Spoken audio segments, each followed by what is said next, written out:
What's going on, guys? Keep It G Real podcast back with another power weight ranking week 14 coming at you guys. We're going to run through this one pretty quick. So I want to get on with the guys and play a little war zone. And I'm going to start having quick little conversation about what teams I definitely think are teams that could possibly win the Super Bowl. I don't really think that there's too many. Honestly, I mean, any team, can get in and go on runs. We've seen that in the past. But I'll put like maybes, teams that are definitely teams that could win the Super Bowl, and then also talk about the status of some of the lower teams, whether they're rebuilding or whether they're pretty close, and what I think about that. So we'll jump right into it for Week 14. No change here for number 32, the Houston Texans. They're 1-10-1. They're definitely in rebuild mode. Who knows if they're going to keep Lovie Smith? I'd love to see them keep Lovie Smith. This team is actually sneakily, I think, like 7th in total pass coverage grade. They got some good young defensive backs, and I love Derek Stingley Jr., but they need to upgrade at a lot of different positions on the defensive end. Offensive line needs a lot of work in terms of protecting the quarterback. And this team really does need a quarterback, too. They also need depth at the wide receiver position. Brandon Cooks, who knows if he's going to stick around. I like Nico Collins. I like Damian Pierce. Like I said, some of the young defensive backs. Interested to see what they do here with Lovie Smith. But as tough as this team's been playing everyone, I think a lot of the new injection of youth is what's made it so this team's hung on and played some close games against specific teams. But, as to be expected, I knew there was a handful of teams that were going to finish last. This was one of the teams I thought could. Texas at 32. Definitely a rebuilding team.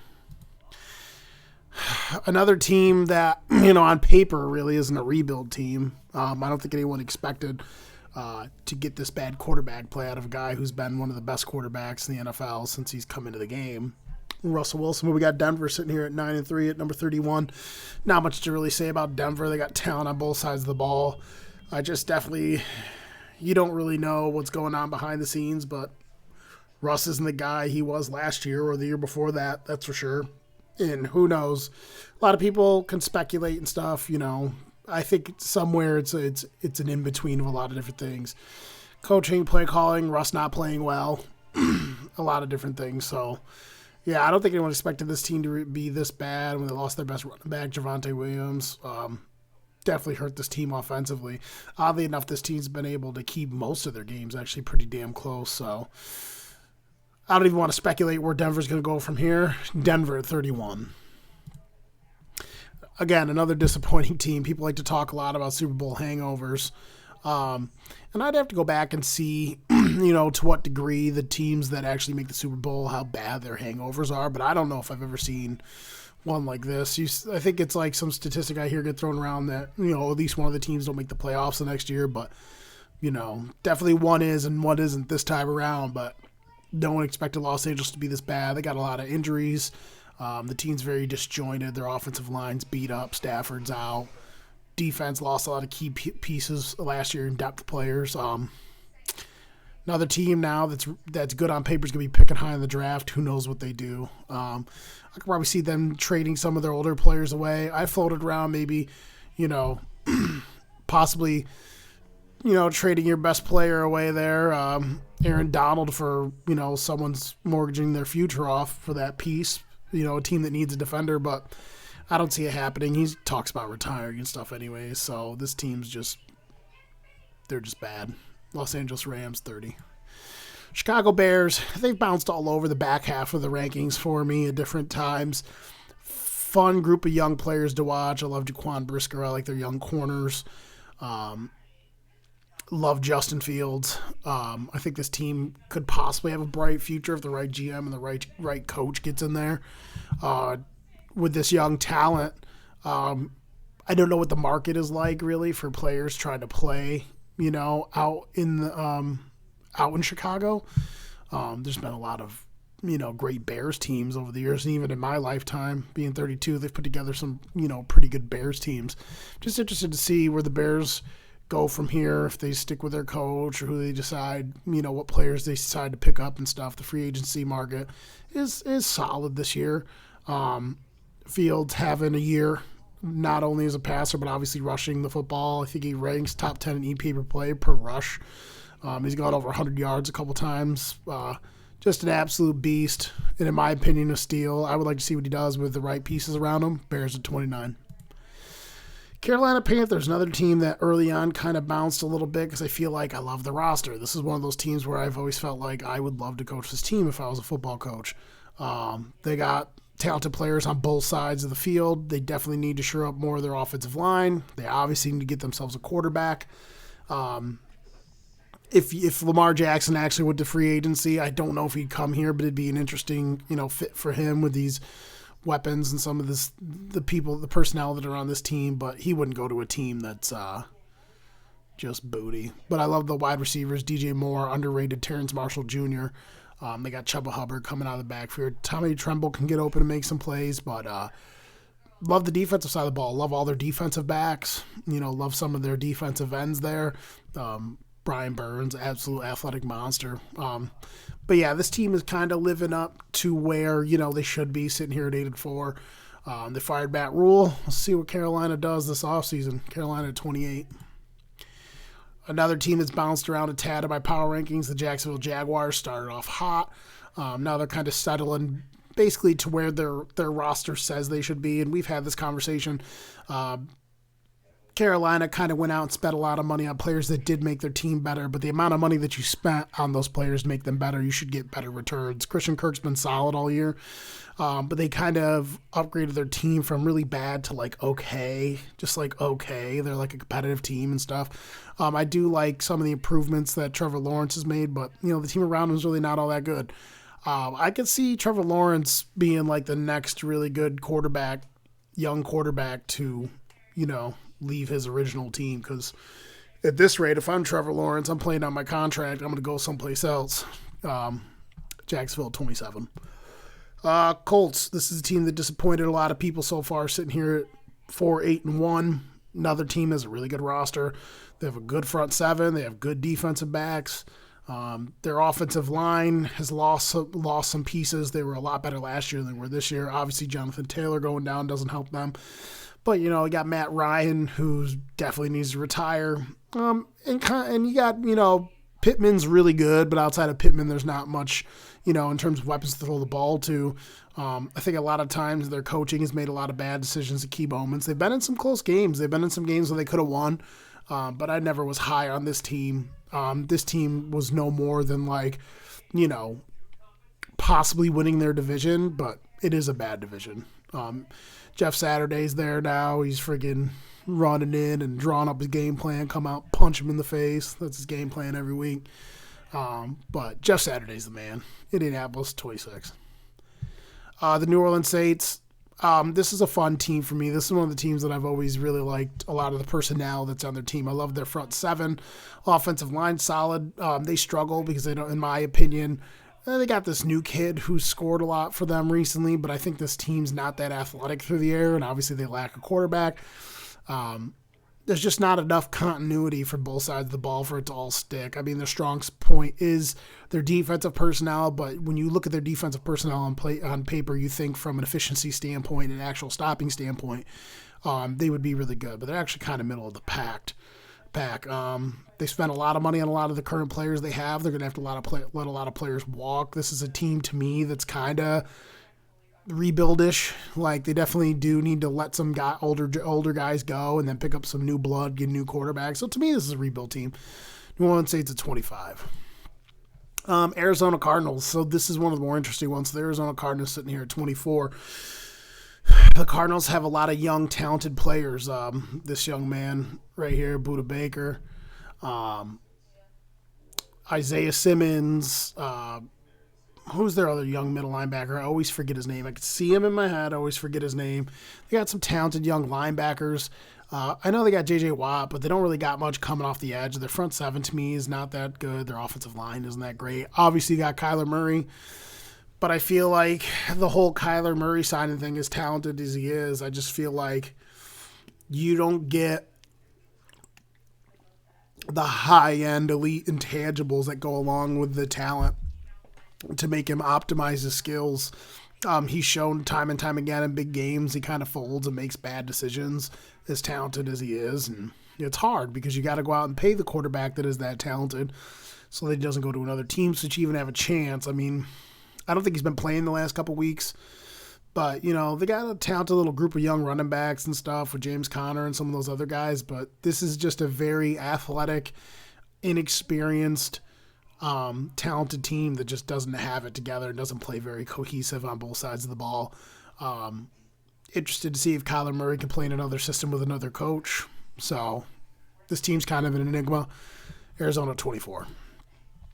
My boy Chad's team. Chad loves these Atlanta Falcons. So Atlanta Falcons are a hilarious team because they're one of the top 10 rushing teams in the league. And most of it is because they're not that great through the air. Offensive line blocks really well up front, and pretty much anyone that plays behind them pretty much eats. Tyler Algier. Love Tyler Algier coming out of college.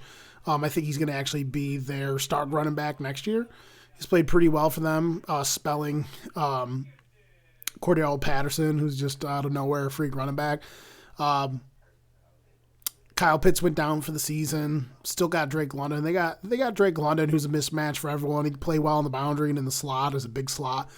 Mariota's kind of having like a career resurgence here with this team, but, you know, he's just not talented enough to uplift this team. You would have to put a lot more talent around him offensively and, play a lick of defense. This is like one of the worst defensive teams in the whole entire NFL. I think they're like 29th in overall defense. It's just not good. I do like some of their young defensive backs on this team. A lot of their linebackers are kind of speedy and undersized. They don't have a really good presence in the middle at linebacker, in my opinion. Grady Jarrett's good, but he's getting a little long in the tooth. He's getting up there in age and stuff. But this team needs to rebuild this defense up. If they could rebuild the defense up, this team would probably have more wins. It's not like they haven't been fun. They've been able to get in the end zone. This team is one of those fringe teams where it's like, maybe if you get Mariota to play really well for another 2 or 3 years and you draft right, maybe get a couple guys at free agency, you could possibly be a playoff team, because after Tom leaves, this division is going to get even weaker. I don't know. We'll see. Atlanta 23. Surprising, everyone's starting to make a little bit of a comeback, the Detroit Lions.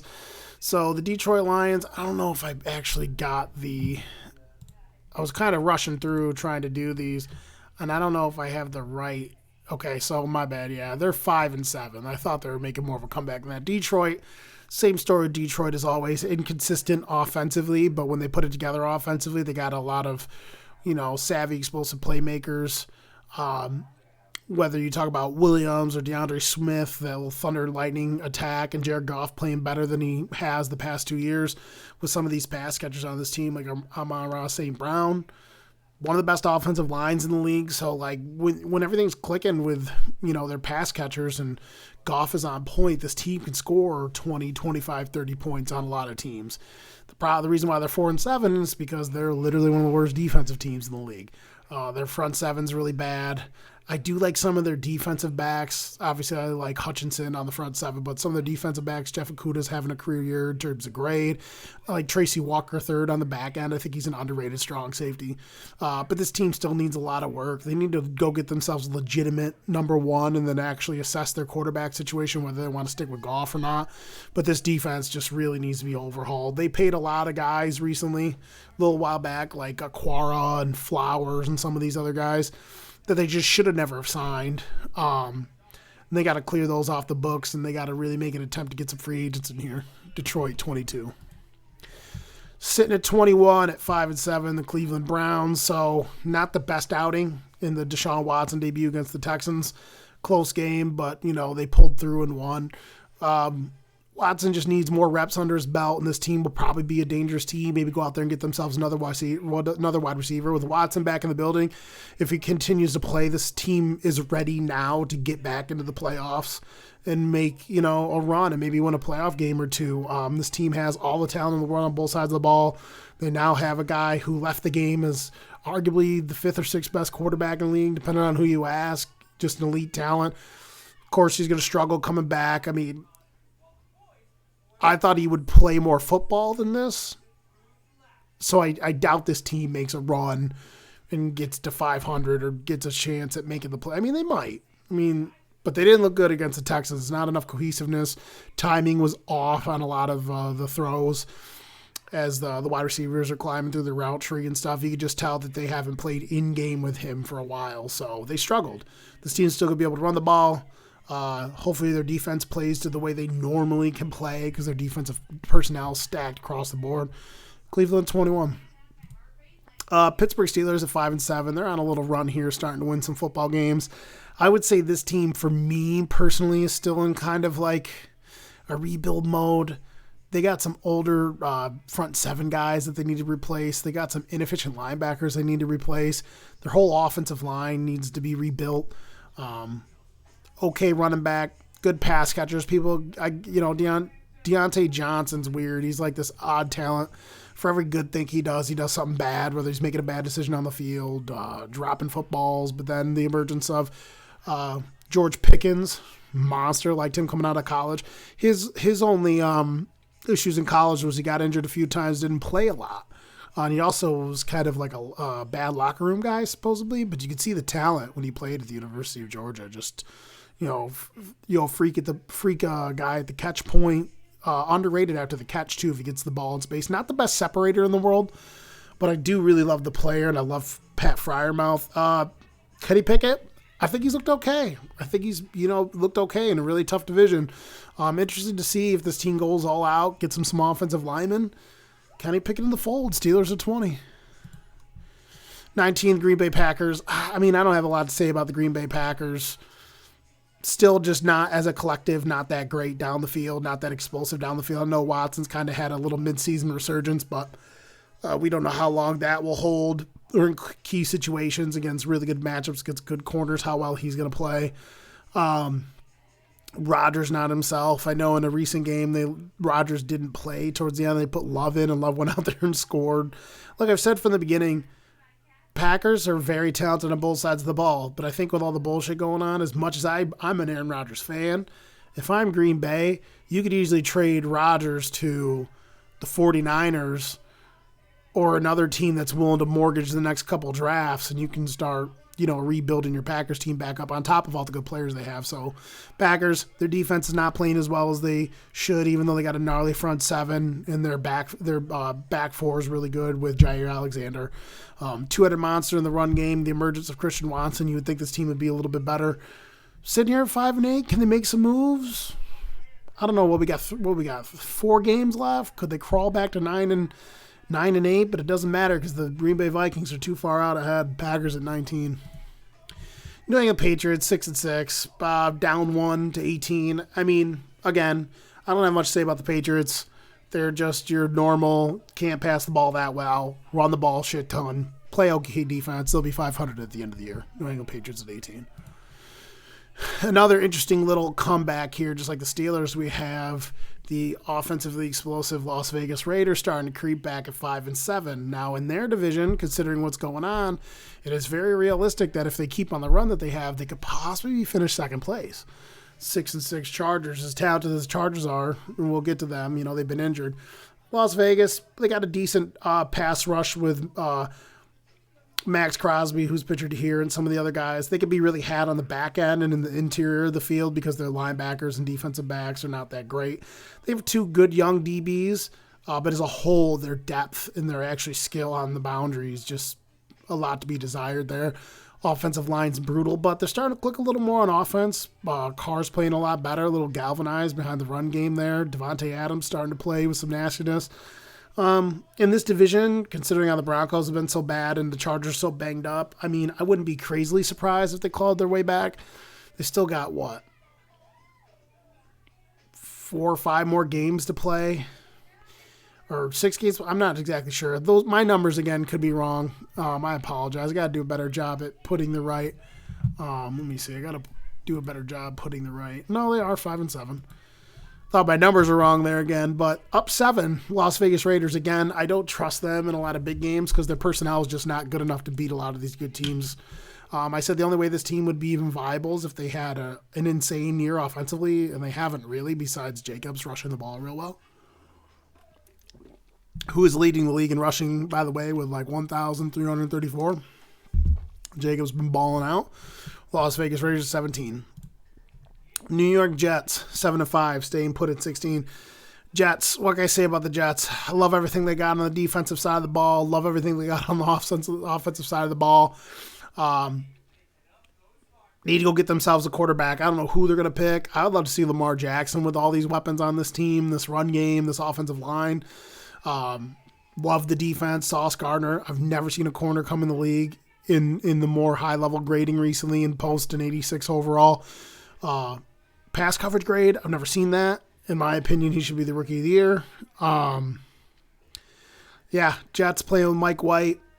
They're definitely going to be shopping for the quarterback of the future. Interested to see where they go. The quarterback, could they possibly draft one, trade up for one? I don't know, but this team's going to go as far as the quarterback goes. But I love the team they've built with all the young talent on both sides of the ball. Jets at 16. Possibly a playoff team, maybe not a playoff team. This is a team that's a maybe for me. Maybe a playoff team. New York Giants, 7. Are they 7-4 or 7-5? See, I keep messing this stuff up. I got to be better for you guys. They are. Okay, that's why I'm confused, man. They had a tie. I forgot to put the tie in there. So the Giants are a maybe playoff team for me because they got some tough games here at the end. They got to play the Commanders again, who are also a maybe playoff team for me. I think that last spot's gonna come down to maybe the Commanders or the Giants the next time they play each other might be the deciding factor because both teams have tough games. But anyways, maybe a playoff team. Definitely not a team that can win the Super Bowl no matter the only team I think they could beat obviously is the Commanders. I don't really like them against any of the NFC teams they're gonna have to face if they get the playoffs. But Giants, play an old school style of football, really great with the decision making, really great with the play calling. For the most part, it's all coached very perfect. They know when to drop the right plays at the right time, keep the ball away from the other teams that they can keep it away from. Once you go against the upper echelon teams, it's really harder to play that conservative, keep away, not let the quarterback on the field from the other team when your quarterback can score every time they get the ball. This defense is obviously they have a few injuries, but I don't think the injuries are that much of an upgrade over some of the players that they have to make it so it is that meaningful. This team has a good chance of making the playoffs, but they'll probably be a one-and-done team. I think they should stick with Daniel Jones because right now he's playing good enough to where if you pay him $20 million a year, you'd rather have that than miss out because you're not going to get a quarterback in this draft. You're probably not going to get a free agent quarterback. Interested to see if they sign Barkley. Everyone was freaking out over Barkley, but if you look at the games with Barkley's only rushed well against bad teams. I think he has 300-yard, 400-yard games, like all come against teams that are very bad at run defense.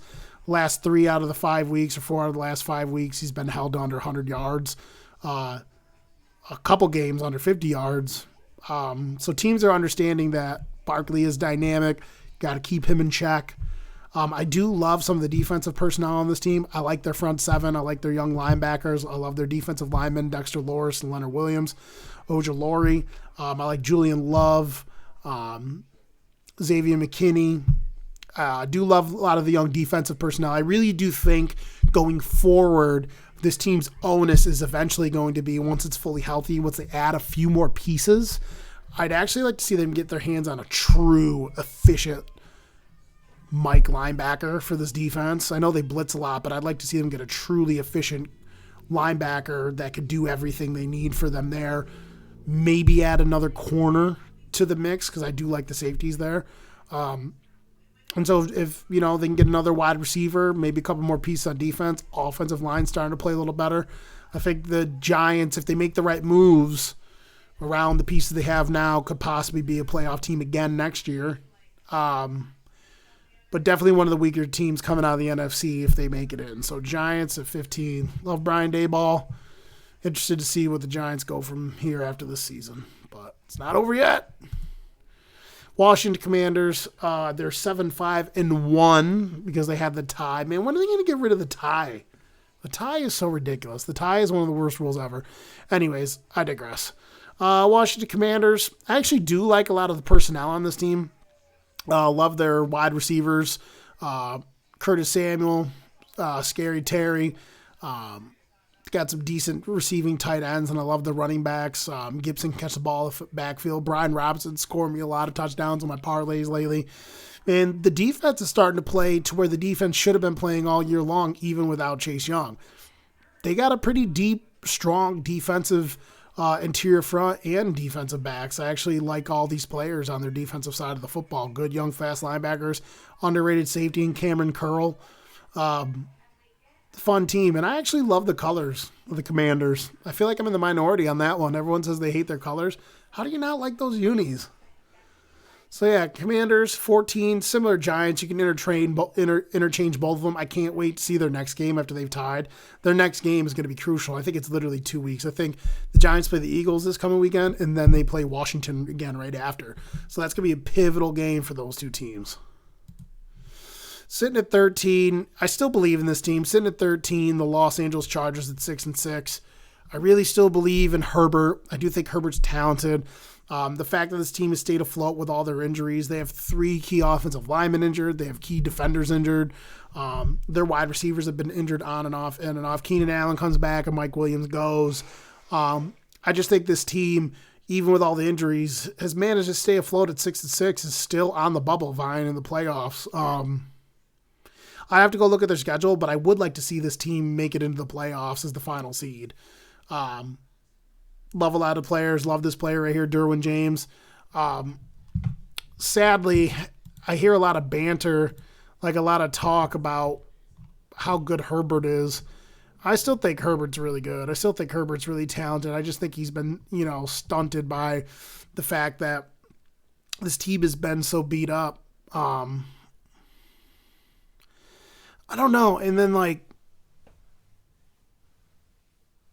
don't know. The defense is weird because I feel like they just don't let the players loose. They added a bunch of guys: Khalil Mack, J.C. Jackson, Kyle Van Noy. And I know they've been banged up, but I feel like this defense is kind of stale in terms of how the play calls are ran. You got to let Derwin James let these guys loose, drive fast, take chances. You sure like going forward on 4th down all the time. But, you kind of play up these wicked conservative zone-style defenses all the time. Open it up. Take it out. Play with it. Let these dudes blitz. Let these dudes get after some guys. I just feel like even with the injuries, this defense is too talented to not be better.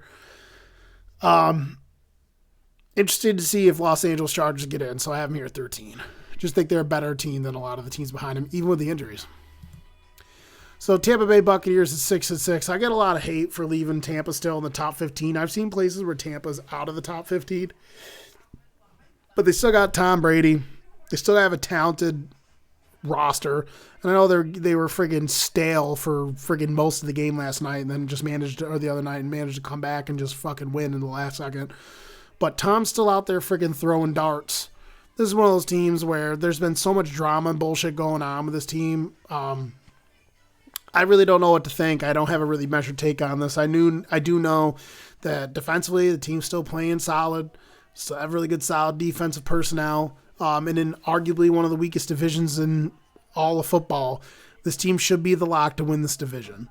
They're going to be a playoff team. Hopefully they can get the majority of their players healthy for the playoffs. Anything can happen when it's Tom Brady. We'll see if this team starts to get a run. They're sitting here at 6-6. They need to make a run now. If they could go 10-7 and go 3 for 4 down the stretch here, that would be really huge for them. But I do think they walk away with the 1 seed, considering the teams in their division. So Tampa Bay at 6-6.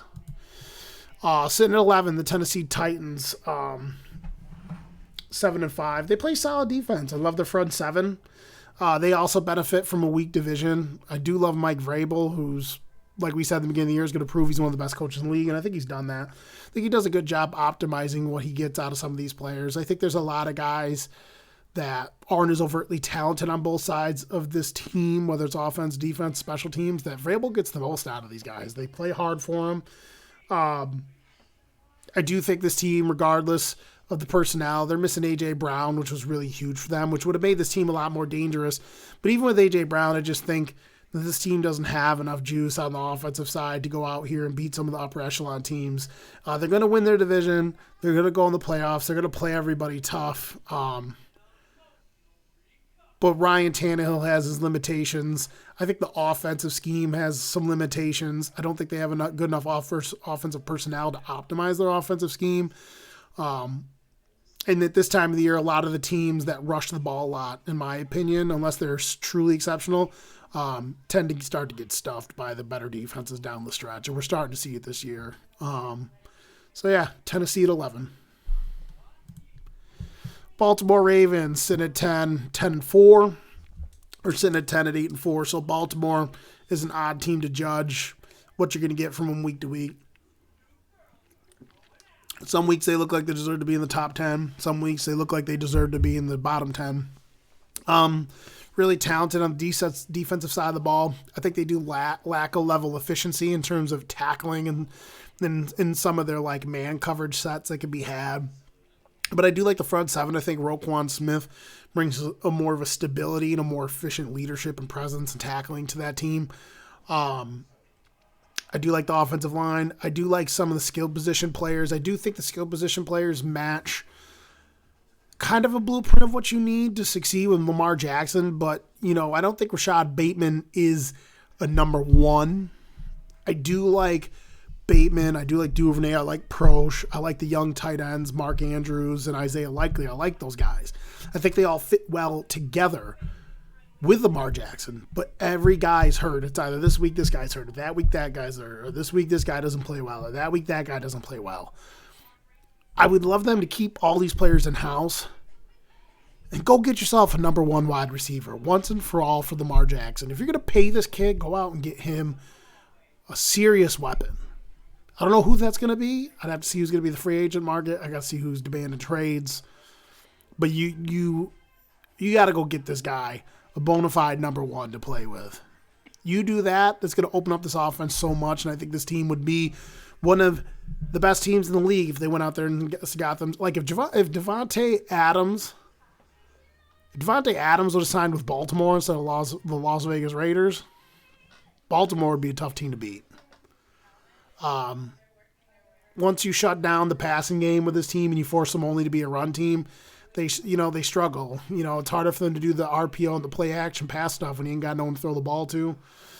But love Harbaugh, huge Lamar Jackson fan, much respect to him. For the Bengals' sake, I hope he goes to another team. Baltimore Ravens sitting at 10. Seattle Seahawks sitting here at number 9. So I think I'm a little higher on the Seahawks than some people, even though they're now 7-5. But I love the young offensive line. It's shaped out to be really good. They can run the ball. They can throw the ball deep. They got a little strikeability there with Geno Smith and the guys down the field. Geno Smith can get out and run. They don't turn the ball over a lot. And, they're underrated defensively. Not as efficient, cohesive as you would like to see a defense, but they do play pretty disciplined in that, matchup zone scheme that Pete Carroll has. And I do like some of the young personnel. I like Brooks. I love the young corners.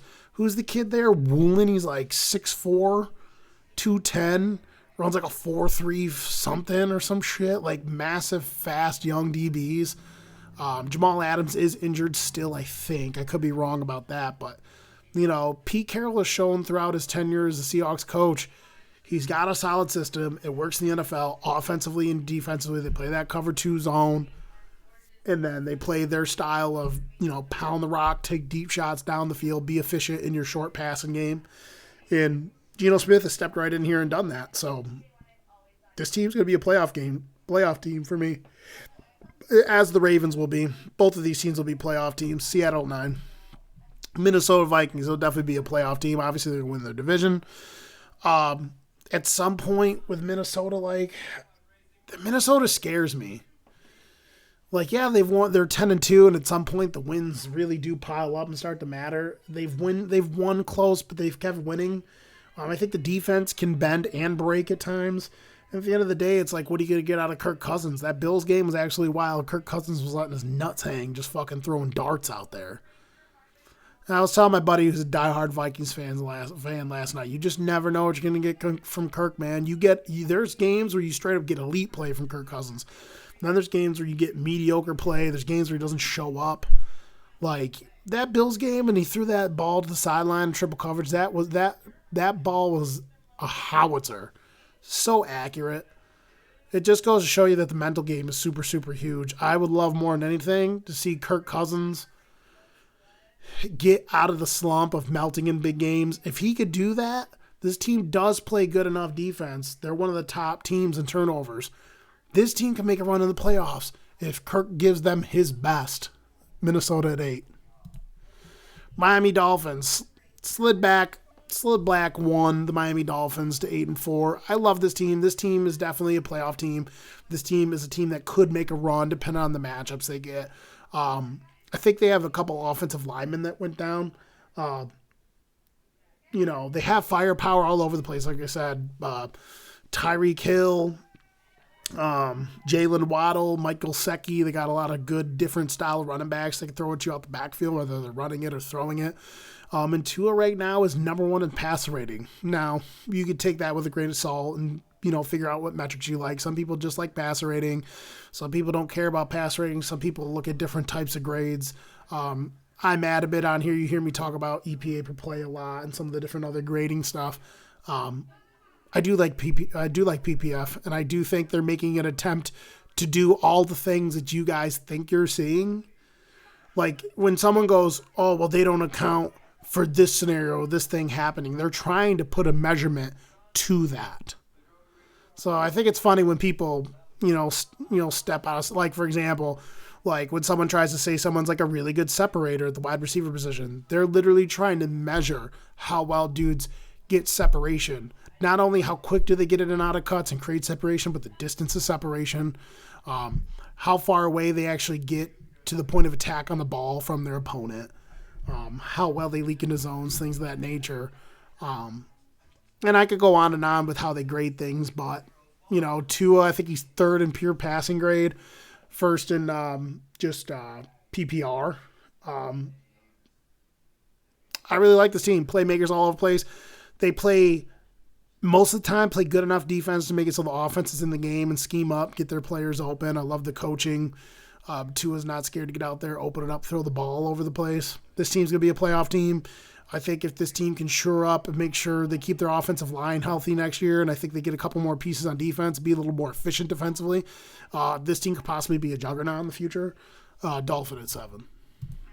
San Francisco, back a couple spots for me as much as I was, riding them all the time. Yes, this offensive system is designed for anyone to step in and play well. All that you have to do is be able to distribute it to the playmakers. This team leads the league in yak. It's the number 1 defensive team. It's the number 1 team in scoring defense. Basically, the number 1 defense in the league. Love all the weapons. I don't need to go into the weapons. If you watch football, you know all the guys that are on this team. One of the best offensive lines in the league. The best left tackle of the past decade or so on their team. They had to go out here and do it with Brock Purdy. Good to see how that goes. Even Garoppolo's had his bad moments. Even though Garoppolo's better, Garoppolo's had his bad moments. Yeah, you can go out there and just distribute the ball and dink and dunk and just get it to the guys and let them work. Yeah, you just have to be efficient. But there are times where this team uses their efficient style of play to win close games. And one turnover sometimes with a bad quarterback could be the difference. See what Brock Purdy does here. San Francisco, number 6. Buffalo Bills sitting at number 5, 9-3. So no secret. I have been rooting for the Bills, and I like the Bills. There's a chance they'll be the number 1 seed in the AFC. I've been saying it from the beginning. Yeah, they don't run the ball a lot and as much to the casual fans' liking, but they do run the ball at the right times, and I've always thought they've run the ball pretty efficiently when you look at the numbers, even though the sample sizes are smaller. But now they're really starting to amp up the volume with the running, understanding, as we get into the playoffs here, you got to keep, your star upright. They did lose this guy, Von Miller, sadly enough, because the rest of the defense now is starting to come back and healthy. They got Tre'Davious White back, one of the best corners in the league, and he played well last week. It's just a shame. Von Miller was having a really good year, cut short with a knee injury. Love this team. Love all the players in the system. They're very deep at wide receiver. They're very deep at DB. They got some veterans on the back end and Hyde and Poyer. This team's a dangerous team, and like all these dudes act like this team isn't sitting here at 9-3 and like they aren't just as talented as any other team. Josh Allen's an absolute monster, whether he attacks you through the air, through the ground. Doesn't make a difference. Don't sleep on this Bills team. Definitely a playoff team. This team is a possible Super Bowl contender as well. Up to number 4 at 9-3, the Dallas Cowboys. This team lately, albeit against, the Colts aren't really all that great, but still it's not easy to hang up. It's not easy to hang up like 50 points on a team. They hang up 40 on the Vikings, which are one of the better teams in the league, sitting at 10-2. This team's starting to score at will on a lot of different teams. Starting to play a little more efficient. This team's super talented on both sides of the ball. Pollard is waking as their future back. The big key for me is, what are they going to get out of Dak? This hasn't been Dak's best year, in my opinion. It's probably been one of his worst years, in my opinion. And he's going to be a huge catalyst for what they do in this team. This team's starting to become a lot more balanced. Problem is he got to step up and make the plays when they need to, whether it's, running with his feet or making the proper throws or the proper reads. I think sometimes he actually makes bad decisions with the football, and I'm hoping he can shore that up. This team leads the league in sacks. They lead the league in sack differential. I think they're the second best defense overall in the league right now, right behind the San Francisco 49ers in terms of the pure efficiency and numbers. This team can do everything. They can throw the ball on you, whether it's on the boundary, whether it's over the top, down the seams. They got good young tight ends they can play. They can run the football at you. This defense is really good on all phases. Special teams solid with Turpin. This is a good team. Let's see if they can get over the hump of being one of the best teams in the league and then getting in the playoffs and flopping in the first round. I'd like to see it. Dallas Cowboys at 4. Kansas City Chiefs falling back 2 to number 3. So the Kansas City Chiefs, I don't have any real gripes with the Kansas City Chiefs. A lot of people are freaking out because they don't got Tyreek. I told you they'd be bad. They're sitting here at 9-3. This team is just as good on offense. I do think they lack a level of explosive ability that you do get with Tyreek Hill. Lack a lot of speed under top. It's definitely been a little bit harder for some of their guys like Kelsey to work underneath, even though Kelsey's had a great year. Doing similar things to the same coat of paint. Mahomes is having to spread the ball around a little bit more. Definitely one of his better years in terms of efficiency and displaying his skill. Has to read the field a lot more now that he doesn't have Tyreek. And it just goes to show you that he's still a really good quarterback. He's one of the best in the league. You could say he's arguably the best quarterback in the league. Team can still run the football. Love their front seven. Nasty, Nick Bolton, Jones, all those guys. The front seven is just, they throw waves of dudes at you, whether it's on the edge, interior, at linebacker position. Where this team can be beat is the defensive backs, and I've said this over and over and over again. I was so confident for the Bengals going into this game against Kansas City. I knew that the matchup, they could beat them. They could beat them on the back end. I do like some of the young corners, but they're inexperienced. They haven't really gelled yet and played well cohesively, and they play okay as a unit. But when you scheme right and you get the right guys on some of these guys, like they don't match up well with T. Higgins. And no one really matches up well with Jamar Chase. You had Tyler Boyd and some of the other guys on that team. It's just not good enough. The Bengals defense is just a little bit better. And then the matchup is bad for them when it comes to the Bengals offensive weapons. So I still think Kansas City Chiefs are a Super Bowl contender. I think the Bills, Chiefs, and Bengals can all beat each other on any given day. And playoffs, here we go. Kansas City, number 3. Oh, you didn't think I'd do it. You didn't think I'd go there, but guess what? I went there. Everyone says records don't matter, that everyone acts like the records is what makes the power rankings. No, it's not. Sitting at 8-4, up 5, number 2, the Cincinnati Bengals. Top 5 defense in the league, even though they're missing key players on defense. Missing the number 1 corner, Chidobe Awuzie. Missing their bell cow back, receiving back. Joe Mixon, Samaje Perine, the past 2 or 3 weeks has played just about as good as most of the running backs in the league. It just goes to show you that when the offensive line is really good and clicking, when it comes to getting that push up front, anyone can run behind a good offensive line.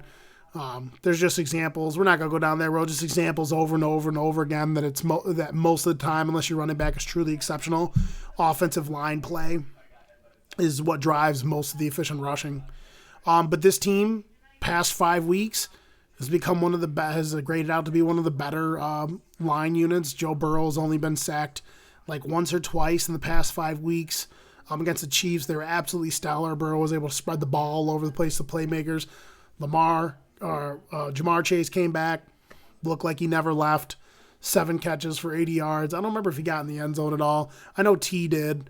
In this game against the Chiefs, could have gotten way out of hand. There was 2 other opportunities where they could have scored, especially one where Tyler Boyd got wide open in the end zone and dropped the ball. Like, he misjudged where the ball was going to go, and he tried to catch it with his hands, and it managed to like zip through his hands and hit his chest. So, but yeah, that team, the spread on that could have been a lot larger. Had a couple more things happen, but I was just happy for them to get out of there with a win. I really just think the matchup right now, they have Kansas City's number. I'd be more scared to play some of the other teams than I would to play Kansas City based off what I've seen recently with the matchup. And we can just throw the ball on them at will. So, I'm interested to see what the Bengals do. Depending on what Kansas City, depending on what the Bills do, could the Bengals be in the runner for the 1 seed? I'd love to have that bye week. Kansas City at 2. Cincinnati at 2. And number 1, the Philadelphia Eagles. So they've flirted between 3 and 1 this whole entire time. But on paper, this is the best team in the NFL. When you look at this team, there's no real glaring holes. I do think defensively, you get the right matchup, the right wide receiver. I think some of the defensive backs, can be taken advantage of in certain matchups. But all in all, I love the front 7 of this team. They got a lot of good depth at defensive back and at linebacker. They do a good job rotating some of their players in on the defensive line, and I just think they do a really good job. Aggressive defense, do a good job at getting after the quarterback. And then, the maturation of Jalen Hurts has been nothing more than spectacular. Now, I know a lot of people are like, oh, well, they're guys, his weapons are really good. They do a really good job getting open. But you still have to be able to step up in the pocket, shrug your shoulders, and deliver balls to open guys. And it's not as easy as people think it is in the NFL. You either have the talent to do it or you don't. I do need to see Hurts play, with the pressure on him in these in a serious deep playoff run, and see him, throw a lot of these wild seam passes into double coverage and stuff. I mean, his weapons are really good, but he is calm, he is composed, got good zip on the ball, he's accurate. I think his ball placement could be a little bit better, but when you got guys like Goddard and Smith and Brown, you just got to throw him the old toss up to Quiche and let him go get it. Basically, again, this team's going to be, can the defense stay consistent as they've been as of the last few games, and can Hurt just keep up playing the way he's playing? Run at the right times, manage the football game, get the ball to the playmakers. This team should be the odds-on favorite to at least go to the NFC, to come out of the NFC, and to possibly win the Super Bowl. And you know what, real quick, I didn't know how many Eagles fans there were. I follow a lot of different guys that talk about football, and tons of them are Eagles fans. I like that guy, Barry McCockiner. He's really good. He's an Eagles fan. I was listening to other different dudes that are Eagles fans. A lot of Eagles fans out there, so shout out to the Eagles. Want to be an Eagle, baby. But, yeah, that's the week 14 NFL power rankings. The season's almost over with. We got we got 4 more weeks left. Football's coming and going, man. I'm so excited for these playoffs at the very end of the season. We're going to try to get all the guys on to go over, everything that's gone on in the season, and what, start making our picks, who we think's going to win. Maybe tally the playoffs, and so you can come out on the end with a better score in terms of predicting, who's going to win the Super Bowl, things of that nature, maybe round by round or something like that. Check out my boy Chad's channel, Bills, Bets, and Beers on YouTube. If you like the Bills, you like football in general, and if you like betting, and if you like, a little drinky, a little IPA action, Chad reviews local beers that are around him. He's always testing. He's a real beer nut. Testing beers, giving you his locks and bets for the week in the football world mostly, and talks a little bit about his Bills and some of the playoff predictions that are going to be going on. He's probably going to do playoff predictions week to week once the playoffs get ripping. And obviously I've been streaming on my channel. You guys like gaming. Been playing the Madden franchise, and we've been playing Warzone. So if you like the content, I'm almost to 100 subscribers. Anyone out there that really likes listening to this football talk, please leave a comment, like, subscribe, and we'll holla at you. Later.